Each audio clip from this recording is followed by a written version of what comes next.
अस्सलामुअलैकुम। घरेलू टोटके आम बीमारियों के इलाज सेहत को बेहतर बनाने के लिए इस्तेमाल होने वाले घरेलू इलाज हैं।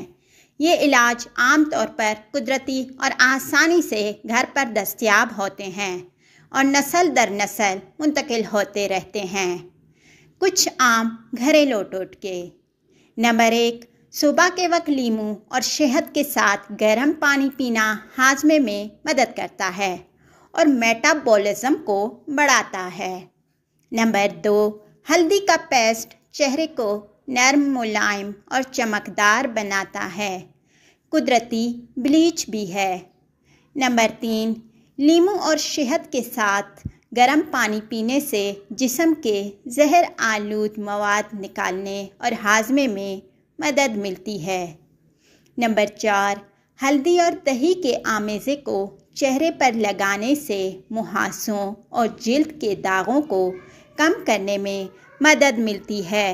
नंबर 5, रोज़ाना मुट्ठी भर भीगे हुए बादाम खाने से दिमागी अफ़आल और याददाश्त बेहतर होती है, जो कि अक्सर हमारे नानी दादी हमें बताती रहती हैं।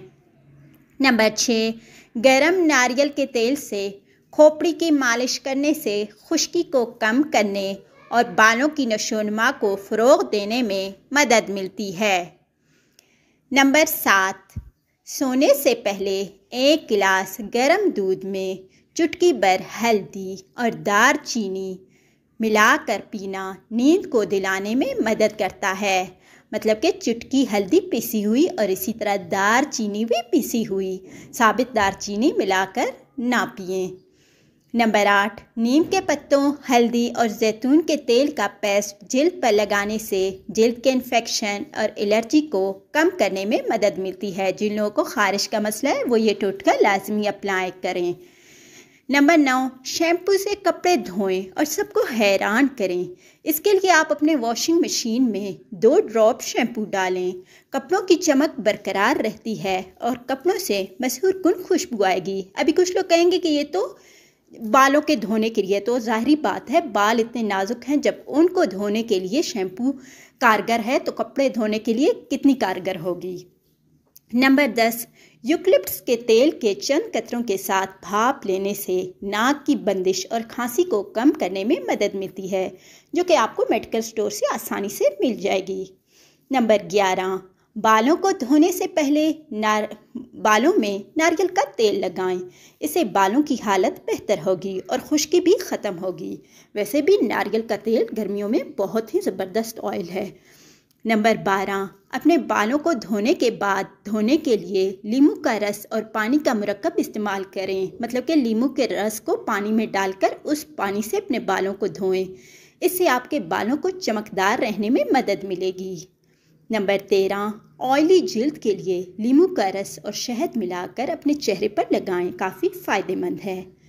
नंबर 14, खुश्की के लिए धोने से पहले यानी सर धोने से पहले आप यही मुरक्कब अपने बालों पर 10 से 15 मिनट तक लगा रहने दें।